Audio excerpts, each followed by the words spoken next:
This is Live in the Moment, presented by Legends in the Making in Western New York Football Report. I am Tyler Gilbert from Western New York Football Report. To my right is Matt Matsalavage, also from Western New York Football Report. Leon Thompson, also from Western New York Football Report. And Dylan McDuffie from Legends in the Making. And today we have some special guests. We have Coach Lee Behnke. He's been at Canisius, he's been everywhere, man. Hell of a coach. And from Sweet Home, we have Damari Yancey and Daquan Stone. Guys, give your positions in your class. Slot, kick return, class of 2025. Running back, class of 2025. And guys, let's start with you. You guys had a hell of a game on Friday against Grand Island High School. Talk about what went into that. Talk about some Sweet Home football.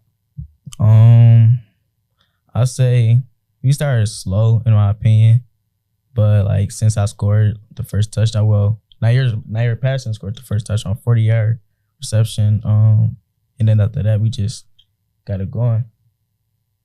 You guys absolutely did get it rolling. I mean, it was a masterclass on offense. And then, Daquan, talk about your season. Talk about Sweet Home football from your perspective. Sweet Home football, it's pretty good. I only played 3 games right now since I got injured the first game. But I got 7 touchdowns in 3 games right now, so it's going pretty good. Oh, yeah, 7 touchdowns in 3 games is pretty good, man. With that. And then Leon and Matt, you were there with me for the Sweet Home Grand Island game. Talk about these guys, what you saw from them.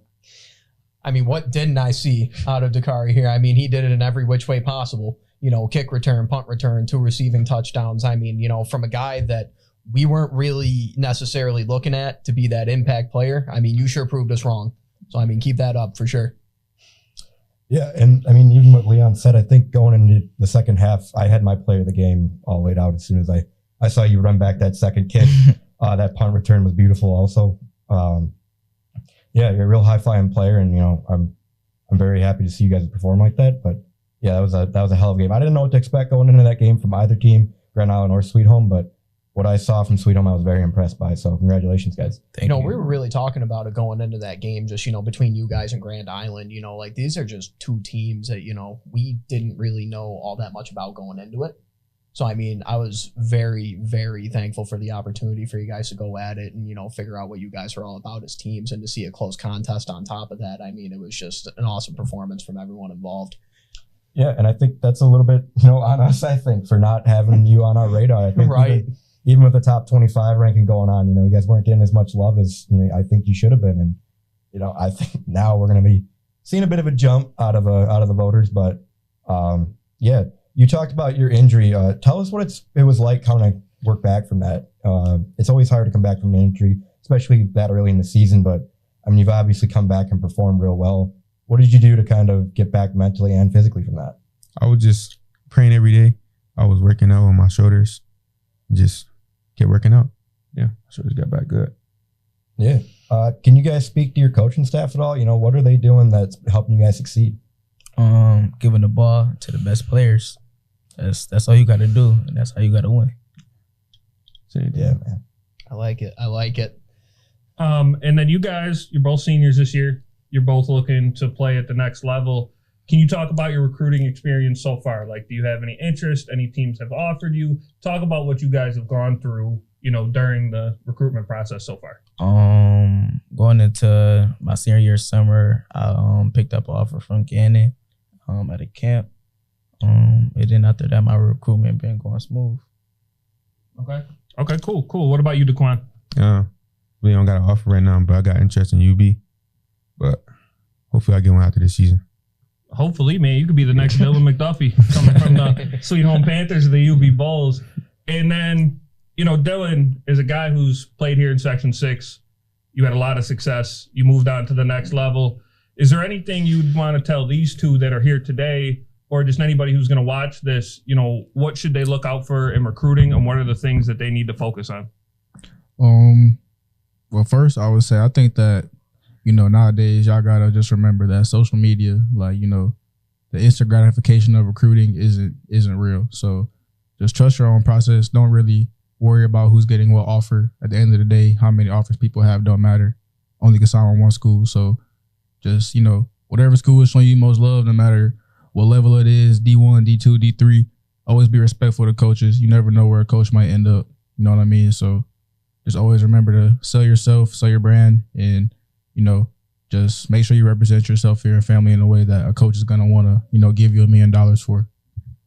And then Coach Behnke, you've been on a lot of recruiting trips with some of your former players and athletes that you train. Can you talk about, you know, what these players should look out for on those recruiting trips? Yeah, I think the first things first, and that's conducting yourself with class, making sure that you're, you know, dressed appropriately. You don't show up on visits, you know, with the pajama pants on and everything like that. I've actually had the pleasure of going on a couple of visits with Damari. He's been with me since he was in middle school as a wide receiver university guy. And, you know, I've seen him there conduct himself professionally. And he's actually turned some heads, you know, at the high D1 level with his speed. So going into this year, you know, and I'm kind of getting away from your initial question, but to your point about Sweet Home, I had talked to Dylan prior to the year, and I had put them up there before I even had a ranking. I was like, I'm telling you, watch out, because I knew what he could do. And I've heard of Daquan through the grapevine, and I know he could play football. They got Nizer Richardson too, who's formerly a Canisius guy, and I know what he brings from the safety position. So I know Sweet Home. I knew they were going to come with it. It's just going to take some time for them to really gel after that first game. They're kind of starting to see it now. But to your point, though, about college visits, man, first things first, I tell every kid, I don't care if you are the LeBron James of football. If you can't pass classes and get good grades, you can't get into the school. Therefore, you know, it's not even worth entertaining. If your grades aren't good, you're not going to play at the next level. And that's first things first. Secondly, you know, I tell kids, you got to update your huddle. It's a thing you need to do on a weekly basis. And, you know, after the first 3 games, I have coaches reaching out to me about certain guys, talking about, you know, you got to put your first 3 games together. I need your stats. I need this and that. So I reach out to my guys and I tell them, hey, I need this. We got to push it to these coaches. And then they got to, you know, use Twitter to your advantage. I know Dylan briefly touched on the social media thing, and it could be a detriment as well as, you know, your best friend.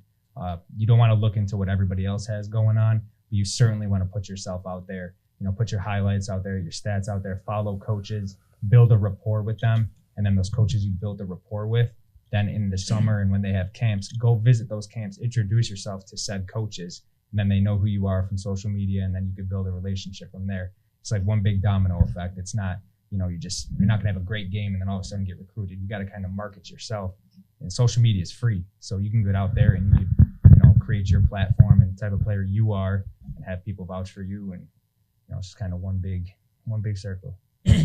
Yeah, no, definitely. And then Dylan, what do you have to add? Yeah, I kind of want to touch on this real quick.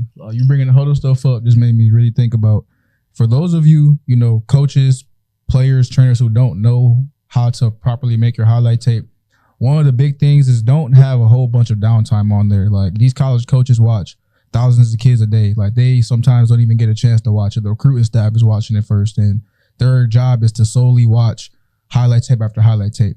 So if your highlight play is taking 10 seconds of you and your team walking to the line of scrimmage before every single time, they are not going to watch it. And also, don't save your highlight tapes like by chronological order of the game. Put your best plays every game first. You know what I mean? Like, it doesn't matter the game. Put your best plays from all of your games in order. Don't just go week 1, week 2, week 3. When you have enough highlights, like, you have 3 plays to catch a coach attention. So if them 30 seconds of them 3 plays not good enough, then they're going to cut it off. So don't save something for the middle of your highlight tape, or just being lazy, not putting it in the order it needs to be. No, absolutely. And a lot of coaches that I know that have been at the collegiate level say they only watch 30 seconds. So definitely make sure you are putting your best plays forward and you're getting to them quick. And then Dylan, you touched on it earlier, the top 25 poll. Something that, you know, Coach Behnke, myself, Matt, Leon, and Dylan are a part of. And, you know, we do catch some slack for it from time to time, you know, where we put teams and our reasoning. So I think it wouldn't be a bad idea to go around and just let teams know what we're looking for, maybe help, you know, show them that we don't hate you. We really don't hate you. It's just opinion and, you know, where we come from, our football background. So Dylan, you want to start it off? Yeah, I'll first start by saying everybody has different things that they like. You know, there's no perfect system to, you know, there's always a couple teams mad at college football playoffs. So, you know, rankings aren't science. It's just opinion based. And, what people see. So don't take offense, just keep working. But me personally, I know everybody has a little different, things that they like to see. I like competition. You know what I mean?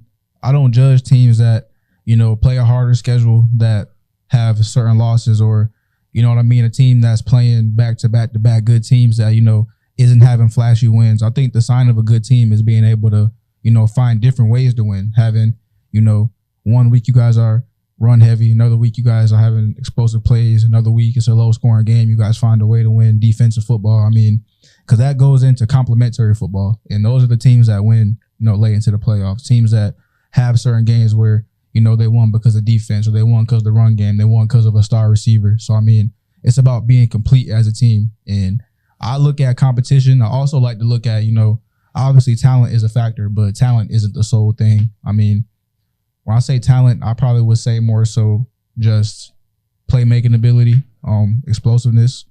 I think that that's a very important factor for how I vote and how I think. And really, I would just say, toughness, man. Like, you go out and you see certain teams, and, I see a lot of off-putting things, whether that's coming from coaches to players, or just players to coaches, or players to players, where, it's just soft. And you can't have a certain brand of football and expect to put a certain outcome out there if you're not gonna, be all around rounded well as a team. And toughness is included in that.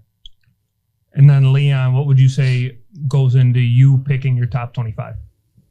I mean, the first thing that I really just want to say, and I think this kind of goes for all of us, is that, this isn't something that we make as a quick decision. Not one bit. I think, honestly, me and Tyler probably talk back and forth more on Sundays when we're trying to figure out what we're doing with our top 25s than really any other time during the week. Just because, pregame shows, covering the games, that's just stuff that we can do. But the number one thing for me, honestly, is it's kind of simple, but I think it rings, very true. Our team's doing what they're supposed to do week in and week out. Obviously, from a media standpoint, you look at every single team as, potentially equal. But, you start getting into, like this week 3, week 4, week 5, where we're at right now, and you kind of start to understand who's pulling ahead and who's not. So from there, I really just try to look at, are you beating teams the way that you should be? And if you're not, why? Because, if there's a perfectly logical reason, like say, lost a couple of key guys for that week or something like that, so you don't put up exactly the performance you're looking to, but you still pull it out, that shows kind of that toughness that, Dylan was just talking about, and, being able to win in more than one way. But I think ultimately, the biggest test is, are you going out there and doing what you're supposed to do? No, I absolutely get that. And I think you touched on a couple key points there. Matt, what goes into your top 25, man? I think that Dylan and Leon really nailed it. Who's going out every week and handling your business. You're beating the teams that you're supposed to beat, but you're also flexible enough to come out on top against the teams that are going to be tougher. It can't be a close game against a team that you're supposed to beat, handedly. So that's what I'm always looking for. Teams that are handling their business, and the teams that are flexible enough to get it done against systems that, they might not see too often, or, teams they might not see too often. I know a lot of those guys from down the southern tier coming in Buffalo, you don't get a chance to see them too often, but you should be able to handle that no matter what, even with, limited film or injuries or whatever's keeping you down. The teams that find a way to win no matter the circumstances, those are the ones that I'm looking into putting up high in my ranking. And yeah, I think everybody here would agree with you on that point. And then Coach Behnke, what goes into your top 25? You've been a guest picker for us. What goes into it? It's kind of the same sentiment as everybody else. I think, the biggest thing to me is strength of schedule and how they handle it. I know week 1, there was a handful of teams locally here in Western New York that went out of state to play. And, it wasn't the best showing on our behalf, but they went and played, a really tough opponent.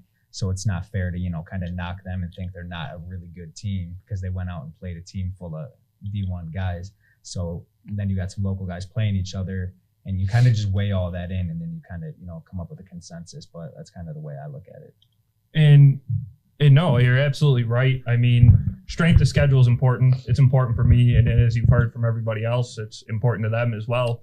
But the big thing is, you could schedule the biggest, baddest opponent, but you got to win, guys. That's what it really comes down to. You want the number one spot? Just win. You don't get the number one spot this week? Just keep winning. We're going to have to recognize you guys eventually. And I think that's what really goes over your head. And another thing that plays really big to me is, are you dominating your division? You know, if you're C North, are you 3, 4, 5-0 this time of year? If you're A1, are you beating the teams at the bottom of your division handily? You know, in AA, we're about to see one of the best matchups all season in Bennett and Lancaster. So whichever way that one goes, both teams are going to benefit, whether it's a small drop or a big upside with the win. So just remember that when you see that top 25, guys. There's no hatred or bias from any of us up here. You heard all our points. You know, just win, beat the teams you're supposed to beat, and win the games that maybe we don't expect you to win. Yeah, and Tyler is right that wins is a big thing, because not everybody's going to have that strength of schedule, because it's just the nature of your division. You're playing in C, D. You're not going to be playing the same level of opponents that like a Bennett or something like that. So I look at a team like a lot of us here are going to know our Newfane Panthers. They're not just going out and playing close games against closer opponents and talent level. They're going out there and they're beating teams that a lot of us, even as former players of that team, probably wouldn't have predicted they were going to win this year. They went out there and shocked Medina. That's a team that I didn't expect them to get as, pretty impactful as a victory. But, now I think they're rolling in, 4-0 now? Yeah, the Newfane Panthers, not to go on a tirade about our old school, we'll keep this one short, but they're 4-0 after a crazy overtime victory against the Akron Tigers, won it by literal inches. 2-point conversion, they stopped in overtime at home for their homecoming. It's absolutely crazy. So shout out to them. And then, so please, guys, remember, top 25 is all about winning and who you play. I'm kind of going to put these boys on the spot right now. Go for it. Top 5, go ahead. Top 5? Yeah. I got to list us on there. But let me, no. I'm talking about in high school. Oh, high school? Yeah, but this is what I'm gonna give y'all though. Can't put yourselves in there. I'm sure y'all both in y'all top 5s. So. Oh, as players. Yeah, give me your top 5 players. We gonna make it hot. I ain't gonna lie. So all right. Just not in order though. All right, bet. So I gotta put my boys on there. I got Elijah, Jaden, Jack, E. Ryan, and my little cousin Mir, number 8 from Canisius. That's my top 5. Okay. What about you, Daquan? Top 5 players in Western New York? I say Elijah Campbell, Tyrone Clark, Damari Yancey, Nair Patterson, and E. Ryan. Dylan, let's put you on the spot, man. Top 5 players in Western New York. You don't get to ask a question like that and duck Not it. answer it. Yeah. Dang. How about I ask you? I got it. Let me go. This is tough, bro. I'm not gonna lie. Why did you ask the kids that? I like to see. You know what I mean? It's different what peers think amongst each other. I think that my view, is a little distorted just because I've played college. I'm a freshman playing college, so I kind of look at it as like whose game do I see projecting to the next level in a sense right now. Just because like when I watch high school football, like I'm seeing like, okay, like how does he drop? Like, you know what I mean? If a kid plays safety, I'm looking at, does he feel the alley hard? Does the small things that like are going to go into a coach's evaluation. But I'm just talking about playmakers, man. Like top 5 this year to me that have just been like, oh, like that's must see high school football.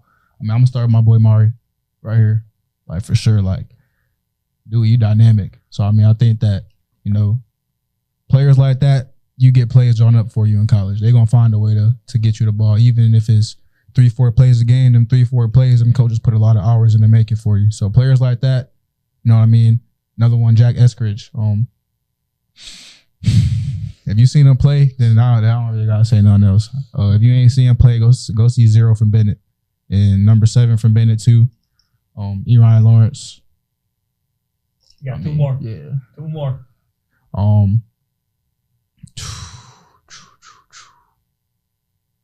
Eli. Sure. Got you. Oh, yeah, of course. Eli.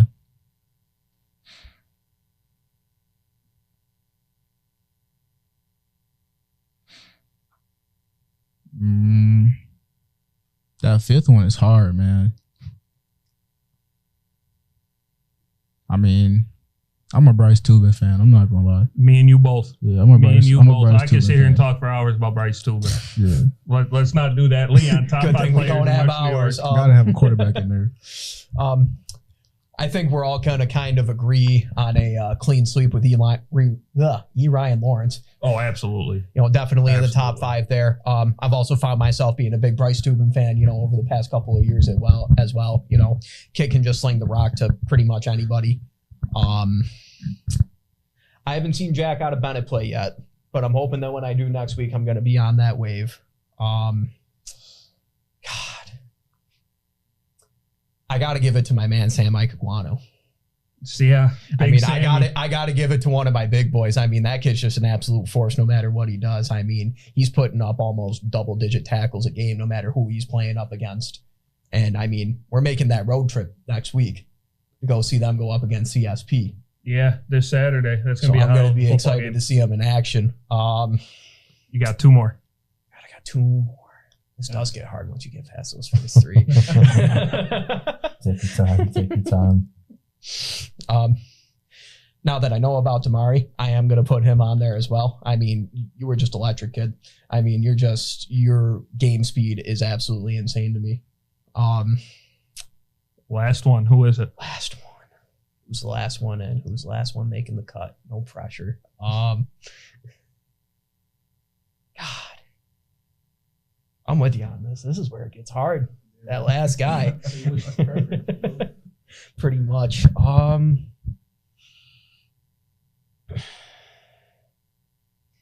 You know what? A lot of people are going to say that, this kid really only had one big game. That's why anybody talks about him. But I've watched other film. I've seen him one other time. And I would say for his size at running back, for what he's up against with that, Adam Nunez is the real deal. Okay. Yeah, I'm not gonna lie. I don't know how I forgot my boy Bam. Tripping. I forgot Bam and I forgot Noah also. But like those are 2 guys. That's why I feel like I didn't say Eli also at first. Cause I feel like everybody's obvious, but I feel like Bam, just what he did this year is like you can't not have him in the top 5. Right. And sometimes there's so much talent here in Western New York it's almost getting to the point where you could overlook guys. And before the podcast started here, I was talking to Damari, and I had to be honest with them. I've never heard of him before the game against Grand Island, but it's a name I'll never forget now. So sometimes all it takes is one play, one game, and you'll never forget these kids. And Matt, we're going to put you on the spot now. Top 5 players in Western New York. Yeah, I mean, if you guys thought it was hard for you, I mean, you're talking to the media guy now, the one behind the camera often.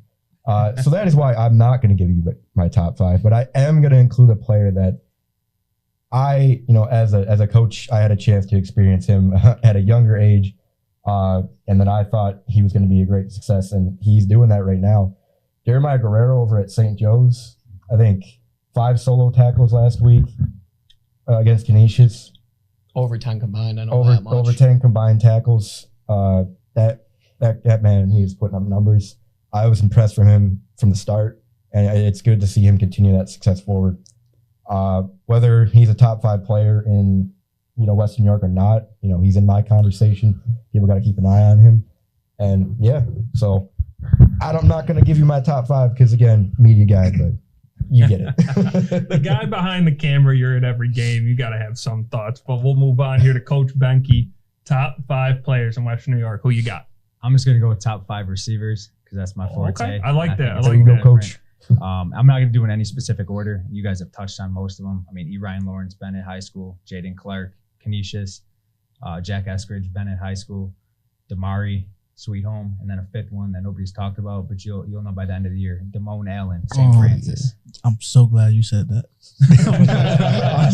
I was so glad you said that. See how hard this is? Yeah. So that's why I wanted to do receiver specific because you can get caught up in the main guys and respectfully so they've all earned their right to be a top player in this area. But I think there's a lot of guys too that are just right there. And Damone Allen, he's a class of 26 guy. So like he's doing what he's doing this year and last year, but next year I'm telling you he's next up in the city. All right, a name to watch out for in Damone Allen. That's tough. And then I'll take it on top 5.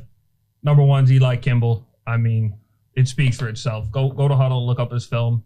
There's not much that needs to be said on that.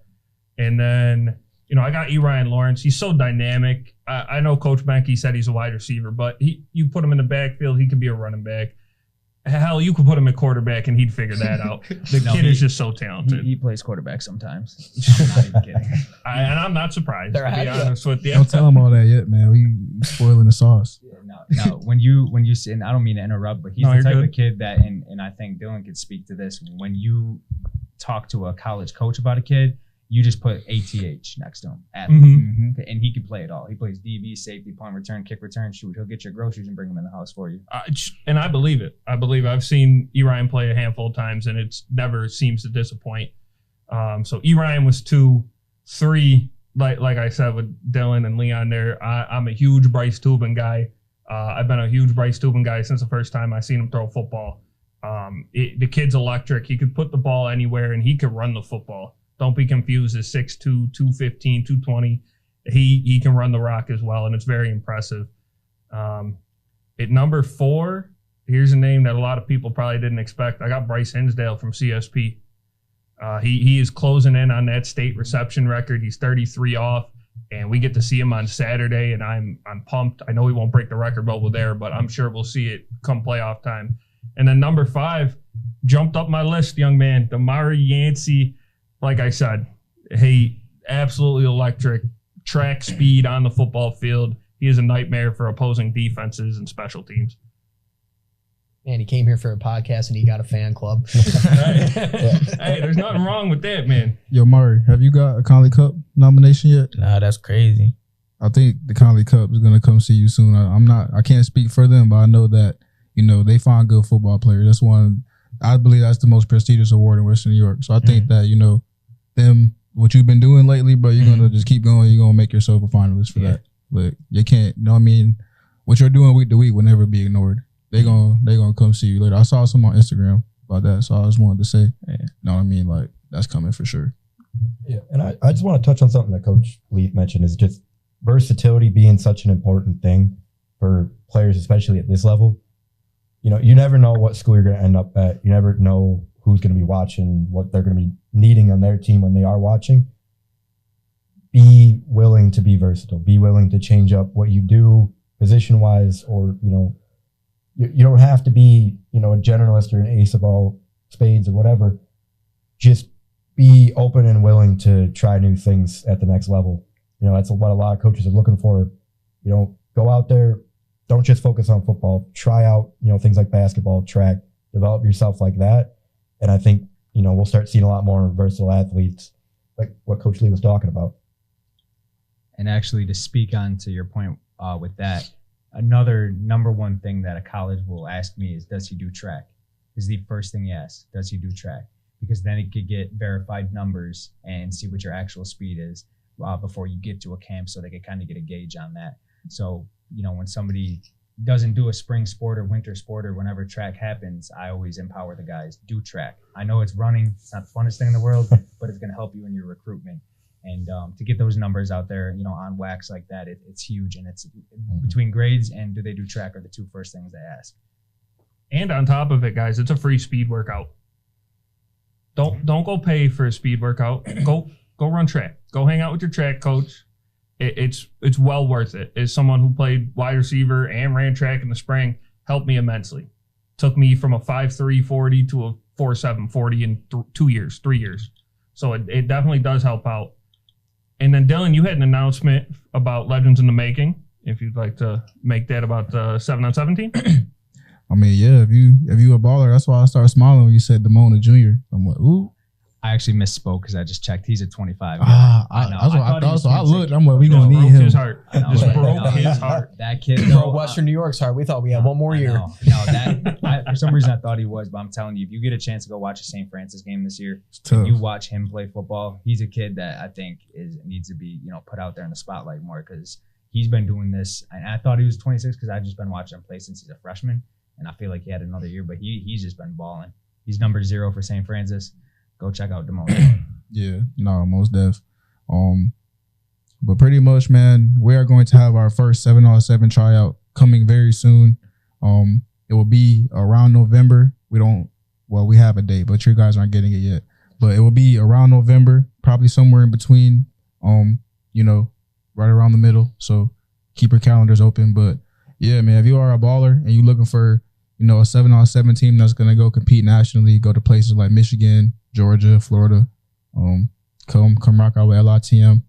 I'm not going to lie, it's going to be competitive. So tryouts are real tryouts. There's not guys that are slotted on the team already, even though people may think that, because we can only take 20 people on, these trips. And, I don't know if we should get too much into this yet, Coach Lee, but hopefully, we're planning on doing some things where we could take guys to some schools as well. And, that's something that, I'm pretty sure Buffalo, Western New York, we need to get a little more of a push on that. We need more support with the people that, want our student athletes to succeed. So that's really about it. And then one note from Western New York Football Report, we have this upcoming week 5, we have what we're calling Super Week in-house. We have arguably 3 of the best games on schedule. Kicking off Thursday with Health Sciences taking the trip out to Clarence. That game kicks off at 7 o'clock. Friday night, we'll be at Lancaster High School watching them host the Bennett Tigers. That'll be our bigger pregame show. We'll have Dylan McDuffie on. We had him on for the Joe's game along with Dom Cook Sr., and it was a blast, man. Tune in. It's always a good time just hearing some guys talk about football. And then we wrap it up Saturday watching the Lackawanna Steelers take the long road trip down the Clymer Sherman Panama to take on the Wolfpack. Arguably one of the best weeks of football. Leon and Matt, since that's our schedule, you guys want to touch on that real quick? Yeah, I'll touch on it real quick, but then I'm going to be kind of selfish. As a former Joe's coach, we're going to talk about Joe's Canisius, whether you guys want to or not. I mean, we went there. We might as well. Yeah, I think the biggest game I'm looking forward to this week is that CSB Lackawanna game. I mean, you've had people in the comments talking stuff about Lackawanna every single week. Like, oh, it's crazy you guys got them at 1. Why you got them at 1? I've had them at 1 since, I think, week 1. Yeah, I think they deserve to be there. Some people don't. I think we're about to find out against a tough CSB team why they're up there. Yeah, I'm looking forward to that game. I know it's a long drive, but I think we'll do just fine getting down there. I think Lackawanna's going to do just fine down there as well. Yeah, I mean, those are 2 different teams, actually, between CSP and Lackawanna that are really, on top of that top 25 constantly, and a lot of people seem to want to know why. I think putting them up against each other and, an interdivision matchup between, let's see, Lackawanna is B. It's a BD matchup.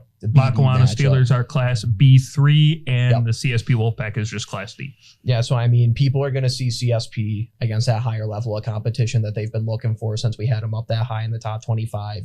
Lackawanna is going to have a chance against a ranked opponent to prove that number 1 ranking. And I mean, I think I've had Lackawanna ranked 1 since week 2. But yeah, I mean, they're 2 teams that we saw a lot of last year. 2 teams that returned a lot of talent, 2 teams that we know are legitimate, and I just can't wait to watch iron sharpen iron. And that being said, I'm going to say the same exact thing for that Bennett game on Friday. Though that matchup is marquee for sure. That's top 5 matchup. That might be a top 3 matchup. Yeah, by the time we're all said and done this week, might be top 3. Yeah, I mean, you guys will find out Tuesday if it's a top 5, top 3, whatever. But, I mean, it is a top matchup. It is the best talent in the section. It's going to be crazy. I mean, you got E. Ryan Lawrence, Gerard Freeman, Jack Eskridge, Alex Krupa, John Gang, Blake Misterman, Andrew Moberg. I could go on and on. There's great talent on both sides of the football, and I'm excited. But if anybody's curious as to why Lackawanna has been number 1 for the 3 of us for a majority of the year, they have 3 guys that I think can compete in any class, any section, any state, really. That's Sam Ikegwanu at the defensive line spot. He will swallow your running back, swallow your quarterback, and he will do it for 48 minutes. You have... Yeah, that's crazy. Pause. Y'all knew what I meant. Y'all knew what I meant. Yeah. Y'all knew what I meant. Calm down. Moving on. They also have Amir Douglas, who continues to do crazy things every week. Every time he sends me in a top 10 play request, he sends me some of the craziest stuff I've ever seen. I mean, he's an absolute football player. He's one of those athletes Coach Behnke was talking about.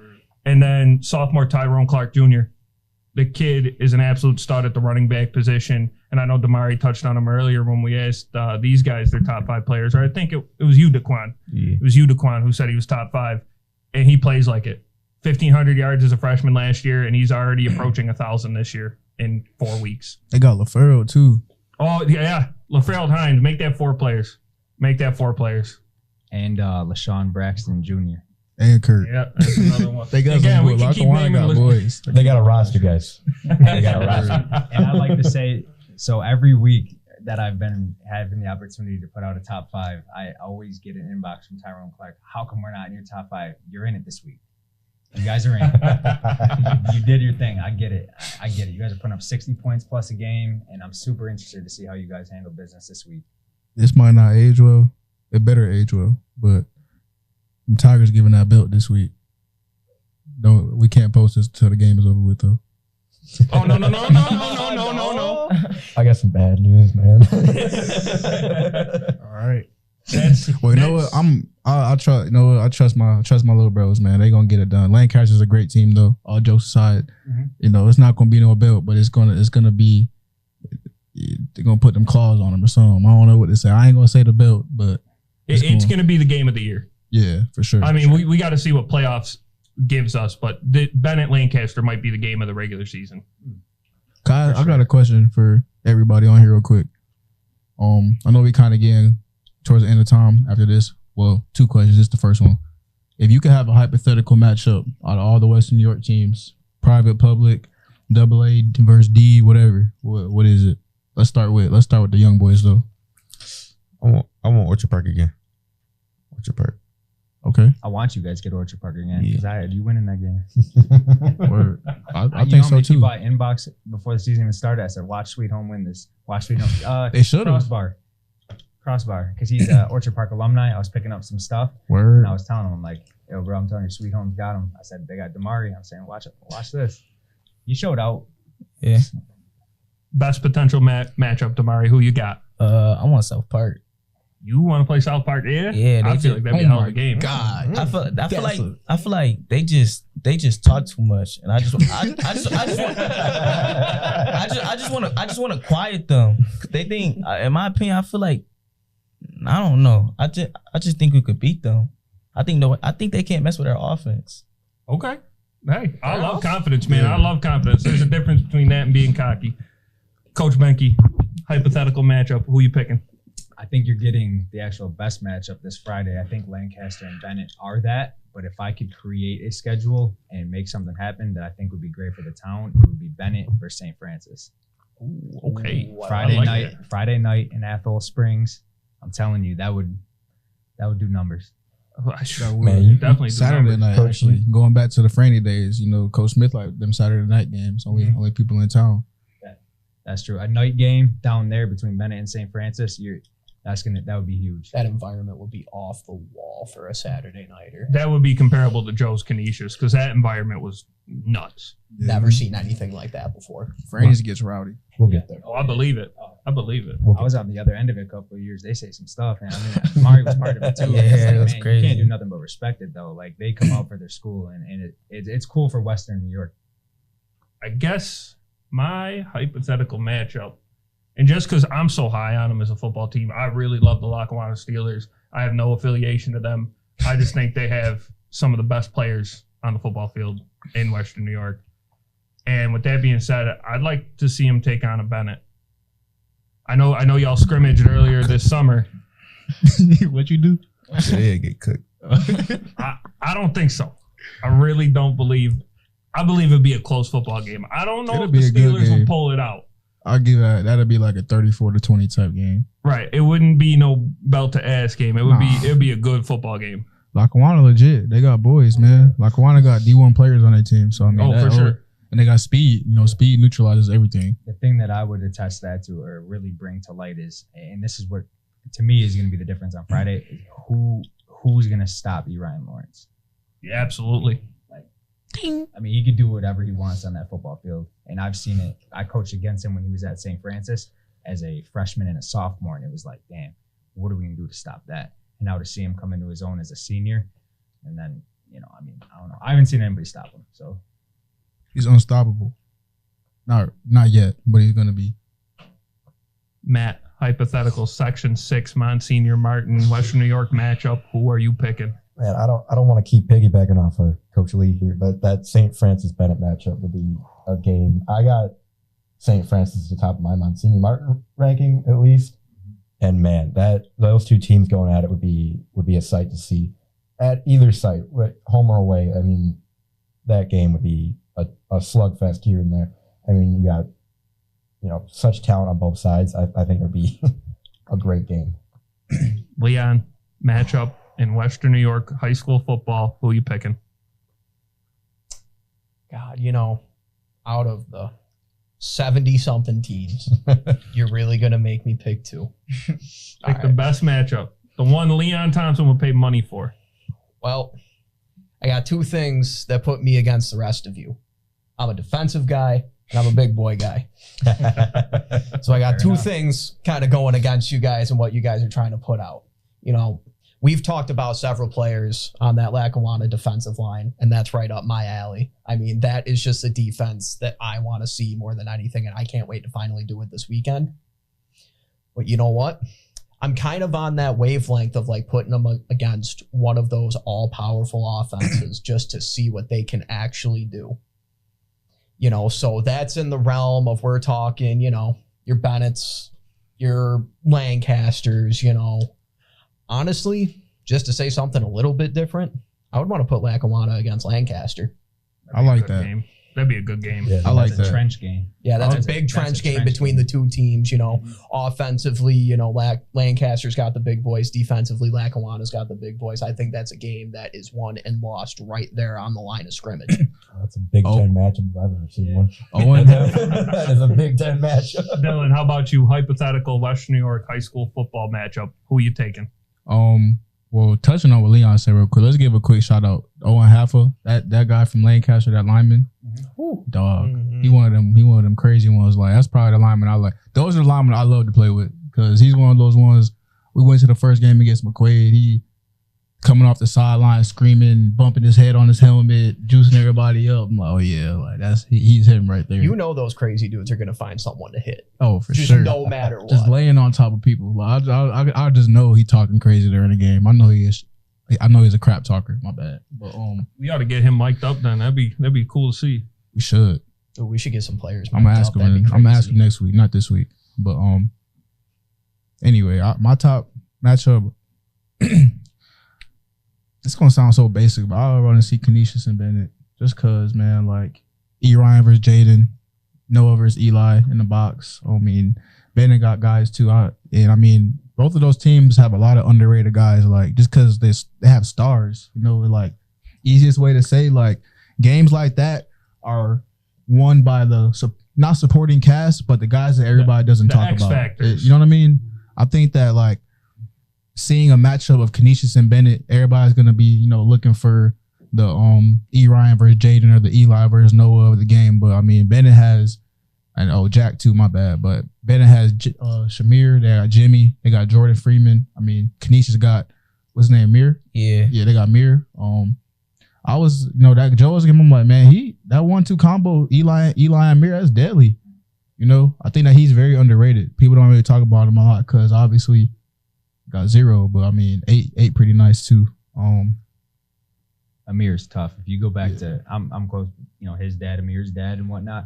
If you go back to Amir's Duck days when he played for the Ducks and look at his highlights, crazy. Word. Crazy. Yeah, I'll say Canisius Bennett will be a good one. No, absolutely. That's not basic. That's just good football. Word. And then I think the last question to wrap everything up here is, what is everyone's why? Why do you play? I guess for the two young bucks to my left, why do you guys play high school football? Why do you want to play at the next level? And then for the rest of us who are somewhat involved in the game, whether it's reporting, coaching, I don't really know. What would you say Legends in the Making is? Because it's not really reporting, but you guys are doing stuff for the community. How would you describe it? We're the culture. We're the voice. All right, Yeah. so between the culture of Western New York football, the reporters, and one of the coaches, what is your guys' why? Starting with Daquan. I was playing football since I was young, and I just love the game. When I'm playing the game, I just feel happy. What about you, Damari? Ever since I was a kid, my family called me, you know, you're going to be the one that's going to go somewhere far. And I feel like I want to do that. I want to make my family comfortable. That's my why. Okay. What about you, Coach Behnke? Just seeing kids progress through the years and just finally get that opportunity to play at the next level. And it's funny that Damari's even here because I got a text from him over the summer after he got an offer.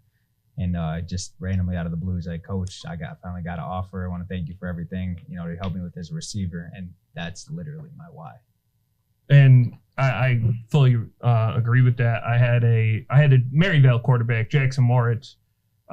He shot me a DM this year on Instagram, and he said, "You guys are the reason I want to play college football. You make Western New York football fun again."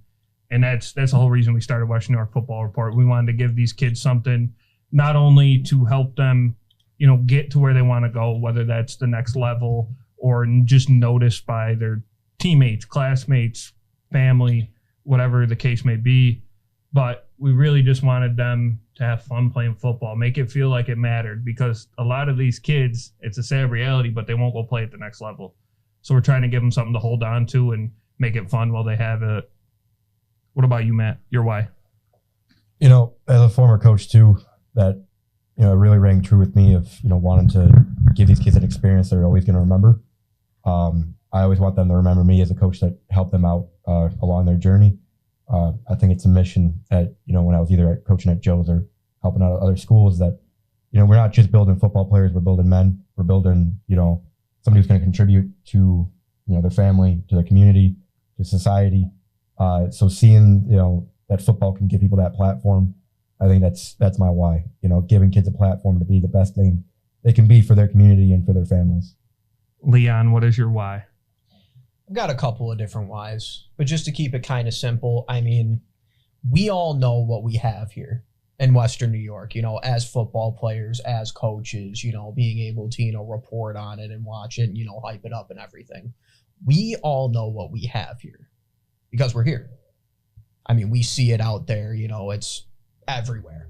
You know, football is kind of a wildfire once it comes around here. And there's a lot of talent across, like I said, all of these like 70 teams, and they're on every single team. I mean, these two guys here all the way down to, you know, a place like CSP, you know, Cattaraugus, Little Valley, and all the way up north to, you know, like your Newfanes and Medinas and Akrons. You know, you go north to south in this section, in Section 6, and it's just out there. You leave Section 6 and nobody knows. Almost nobody knows. Like, you might get like some guys from the Rochester area that go, yeah, you know, we saw some Western New York teams in the playoffs and things like that, and they got talent, but it's a very close-knit group that not a lot of people know about. And I honestly think that's a shame, because it's a great culture. You know, you get the chance to meet so many great kids, you know, both on and off the field. And, you know, I just think that there's some recognition that needs to be given with that. You know, you guys go out there and work just as hard as everybody else. You know, depending on who you are, you might work even harder.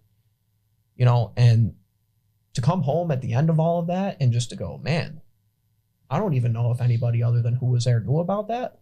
I don't think that's right.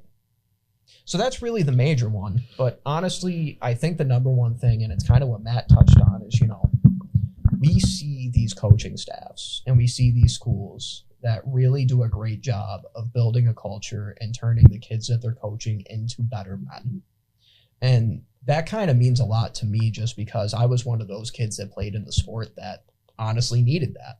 You know, I needed to become better than what I was. And a lot of my coaches, you know, Nagel, Vosberg, I'm going to say especially Coach Baker, just because of how close I was with him and, you know, his kids and everything. You know, it's really important for kids that wouldn't have an opportunity otherwise to go out there and just find a way to become a better person. And just to shed any sort of light on that, just any sort of coaching staff or any kid that is going through that effort, that's going through that hard work and watching it pay off, that's why I'm here.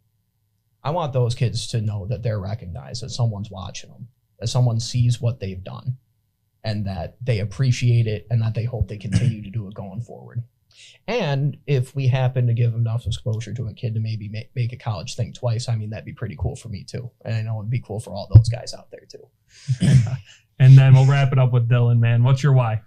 I'm gonna give two. I'm gonna give my personal one for like, you know, my playing career, and I'm gonna give Legends in the Making. But first, man, I just want to like say thank you to all you guys also too, because like, you know, today I feel like what we did has been very impactful. You know, we gave a lot of games to these young guys, and I think that, you know, what you guys do at West New York Football Report, you know, you guys young and, you know, bringing a new energy to the area that, you know, we're trying to spread the culture and make people more aware. So I think that you guys like really top notch when it comes to how you find the teams, how you scout the players that you go see and everything. So I want to give you guys a quick shout out. But my personal why when I play is, man, just because like I feel like I don't know, it's gonna sound kind of whatever, but I'm just a dog, bro. And I don't like saying that or whatever, because I mean it just shows when, you know, your actions reflect who you are. But I'm not gonna put anything into something and not put my all into it. So I think that when I step on the field, man, like one, it's always just a pride thing, man. I'm wearing my family's name on my back, and I'm, you know, everybody that's believed in me, you know, not going hard is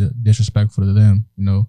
And I just want to say, like, everybody that, you know, believes in you and pushes you, by not doing your best, you're literally disrespecting them deliberately, you know. So it's not easy for everybody to support you. People come out their pocket to support you. People, you know what I mean, come out their time to support, you know, you and your career. Because, I mean, I'm sure we all started getting driven to practice or something like that. Absolutely. So I think that, you know, at the end of the day, like, people have, and my parents, you know, have really invested into my career, and my family's really invested into my career, whether that's training me, taking me hours on, you know, trips to go on camps. My dad staying up 15 hours for us to drive to NC State for me to not get an offer. You know what I mean? And him to turn around right back like he ain't care. For them to tell him, nah, he should have ran a little faster, or he not tall enough or something like that, you know? So, man, we on to the next school. And that's really why Legends in the Making is, you know, that's my why for that, because not everybody has that. And I know I've been fortunate enough to, you know, my recruiting process kind of took care of itself. I mean, had a great support system, and I know not everybody has that, and that's what we want to be for you guys. I mean, I think that we can tell that we really care. You know, I mean, we're not just people putting lists out to put lists out. We come in, we see you guys play, we talk to you guys outside of football. You know, we do stuff with you guys outside of football. And I think that that's the biggest impact that we can have, really, is just trying to make you guys better. Because at the end of the day, it's football. It has to end one day. And the stuff that we're doing with LITM, we're really just trying to prepare you guys for life, you know. And if we can help you get some scholarships along the way, that's our goal. So really just that. But going into that, man, I always want to challenge all you athletes, bro. I mean, yes, we slept on, but you got to stop sleeping on yourself first, man. Like, if y'all want things to change, you got to be the one to change it. You can't just sit up here and post about being slept on, man. You got to get extra work in. You gotta outwork the guys in Texas. You gotta outwork the guys in Georgia. You gotta outwork them guys in Florida. Because at the end of the day, coaches are going there anyway. They on their way out there because they got a million kids to look at. So if you want them to change their recruiting route, their detour to come see you, do something about it. And that's in the off season. That's in the way you eat. That's in the way you think. That's in the way you go about your business every day. It don't just happen on Friday night. No, absolutely. And you touched on a big point there. You know, don't worry about other states, guys. You were from Western New York. Wear it loud and proud. You just saw what happened with Joseph Andreessen from Lancaster to Bryant College to UB, and now he's playing for the hometown Bills. It could be you guys just like it was him, and it could be any of the other ones who came from Western New York. Dylan's cousin, Isaiah McDuffie, I remember playing him in high school. Man, it was a long day for the New Fame Panthers. I was going to say, I don't think you'd ever forget that one. No, I still remember his stat line from that game. I never forgot his name after that day. I don't remember the stat line because I had to try to tackle him. Thank God I didn't play defense. I was just a wide receiver. But I mean, 25 tackles on defense. I think he had 275 on the ground with about 5 touchdowns by the third quarter. He did something. He did something to pull people. That's an all right day, man. Don't juice him up too much. Seeing it firsthand was something else, man. That was like, you gotta understand, we're coming from up north. We see Medina and Wilson. When we saw that, we were like, whoa. Bro, yeah, Zay in high school is so funny because, like, it's my cousin. So, he's a starting linebacker for Green Bay Packers. So, me talking crap don't mean nothing. But him in high school, like, it was so funny. The way he ran, like, literally just, and just people just bouncing off him. Like, he's not even trying to run anybody over. It's just happening. Yeah, he was a special kind of athlete. And that's, you know, you guys can be that. You know, Damari and Daquan sitting next to us here, they could be that as well. You guys just really got to put the work in. really, take care of your business on and off the field. Do good in the classroom. Just be a genuine, decent person, because colleges will take that over the kid with a 4.4 speed and bad grades. They will take the decent individual every time. Yeah, I mean, I say the same 3 things before every single interview with a kid. I haven't interviewed you guys, so you don't know them. You know them. It's the same 3 things every time. No bulletin board material. Don't give the other team any crap that they're going to use against you if it doesn't go your way. Don't do anything that you wouldn't want your parents to see. Just be respectful. And the number 1 rule of that is really just be yourselves. And I didn't realize until recently when we started talking to a lot of these, college guys or a lot of these coaches, that that's beyond interview advice. That's just solid life advice in general. Well, right. We heard Dom Cook Sr. on our pregame show talk about it. He's another Buffalo native, went to UB, ended up in the league for a little bit. And he said it the same way. Be yourself. Be you. Don't let anyone else control your journey. You're in control of it. Take care of it for yourself. And speaking of Dom Cook Jr., I told you we were going to come back to this. We're going to talk about Canisius Joes. I'm going to force you guys to do it. All right. Now, you guys were at the game yesterday, or on Saturday, I mean. Yes. God, tell us a little bit about that atmosphere. That is a crazy atmosphere for anybody to go into, let alone a high school football team. I've never seen in it Western before. New York. I have never seen it before in the confines of high school. I mean, obviously, we got the Buffalo Bills professionally, so everyone that goes to those games is always going to go hard. That is the closest thing at the high school level that I have seen to something like that. I mean, from both sides. I mean, I know those schools aren't too far apart. It's a big rivalry for a reason. But honestly, just to see those student sections come together and just have the camaraderie that they all had. And they just, honestly, to a certain point, I mean, obviously, if you go to that school, you care if you win or not. But I just think that they had more fun out there than anybody. The people playing it, the people coaching it, those kids in those student sections just have the most fun. And it was awesome to see something like that. I'd love to see stuff like that at more schools. Just go hard for representing who, your school. Who you are. It's something to be proud of, and it's something that you're going to find yourself being proud of once you become an adult, whether you play or not. And I just think it's something that would be really cool to see out there more often. But to see it for the first time, it was kind of life-changing, to be honest with you. That was eye-opening. That made that game so much more fun to pay attention to. I mean, every big play, everything that happened on the field, the student section got involved. Whether it was Joe's or Canisius, at the end of the game, Canisius won, and Canisius student section is rushing the field like, they just knocked off a top 10 ranked team like it's college football. That place is insane. Whether it's Joe's or Canisius, that was just an incredible atmosphere, and I can't wait to do it again. Yeah, and my takeaway from the game was the score. You got the last 2 years, you're getting Joe's, they're getting 60 hung on them by Canisius. Canisius is a great football team. Canisius will continue to be a great football team. Me personally, having the chance to have coached with, Coach Mike Corona over there at Joe's, seeing the development over the last few years in that program and, what he's creating there and what those boys have been doing, I wasn't surprised at all that the game was as close as it was, that Joe's came into the fourth quarter up. I mean, it's like Leon said to me a few days ago, you can't keep number 0 under wraps for 4 quarters. He's bound to break one off on you, and he just happened, I believe, get the game winner, correct? He broke off 3. He broke off of all of Canisius' There you touchdowns, go. I believe. So Canisius, obviously, props to them. What a performance by them. What a performance, from their fans as well. Joe's, I appreciated the fight. I think that they got a great program there, and they're going to continue to be great. I was very impressed by that game from both sides. And then Coach Behnke, you wanted to touch on St. Francis upsetting Cathedral Prep. Yeah, and I also want to tell a funny story because I was at Canisius the past couple of years, so I got a chance to be a part of that rivalry. And 2 years ago, we were at St. Joe's and speaking to the student section. I forgot what we were winning by. It was by a decent amount. And I'll never forget, St. Joe's scored, and it was late in the fourth quarter, and the student section of St. Joe's was still there into it. There was a kid doing push-ups on a table that all the kids were lifting up. Still doing it. Oh yeah, they're still doing it. And then I Really looked did over in too. the crowd, and somebody that I don't even know said, "Coach Lee, you need to start doing leg day." I'm like, damn. I'm just like, man.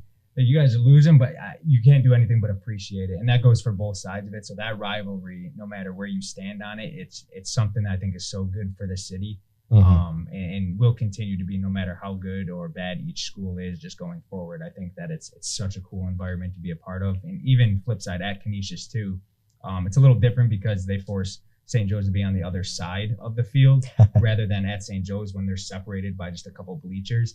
But it's still cool. You still hear him over there, and I can hear him from the opposing sideline, talking crazy. It's such a cool environment. Yeah, and it only gets better when both teams are doing good. I mean, they're both having great seasons. I love seeing that rivalry be, even to a point, and then respectful enough on both sides to appreciate each other. I know Leon and Gilbert were telling me here that it was clean on the field, and that's what you love to see. You love the guys just getting business done, appreciating each other for what it is. Let everything else get talked out in the stands amongst the people who aren't on the field. But yeah, great game. It's like Coach Lee said, it's great for the city. It's great for West New York football. And, we're looking for all those rivalries out there to kind of build up to something like that. But yeah, Tyler, do you want to take it away? Do we got anything else to touch on, guys? Just the original question about St. Francis beating Cathedral. Shout out to St. Francis on beating Cathedral. We've been trying to do it for years when I was at Canisius. I know they were trying to do it as well. Last year, I think they went into like 8 overtimes or something, and it was like 70 to 64 or something. So they finally did it, and I'm just glad. It doesn't matter what the team is. When a New York team goes and beats an out-of-state team, it's a win for Western New York. So I wanted to highlight that. Shout out to St. Francis on that win. That's huge. It's big for the city. So yeah, big congratulations to those guys. Yeah, no, you made us look good, guys. Way to get the out-of-state win. And then I think we're about to wrap it up for the evening. I think so. Maybe say one last thing about the Joe's Canisius game, man. Joe should have won. Feed Dom. Feed. Yeah. I agree. Feed. They gotta feed Dom Cook Jr., man. We gotta start getting that guy like about 15 and 20 touches a game. He did look good out there. I know Dom Senior's gonna love watching this. This one for you, my boy. Dom needs to touch the ball more for St. Joe's, and Jaden Clark needs to touch him more for Canisius because that kid is special. If you look at his game versus Cathedral Prep, I think he had a punt return for a touchdown, a pick six, and was just eating on offense. Like, he's a kid. You just put the ball in his hands.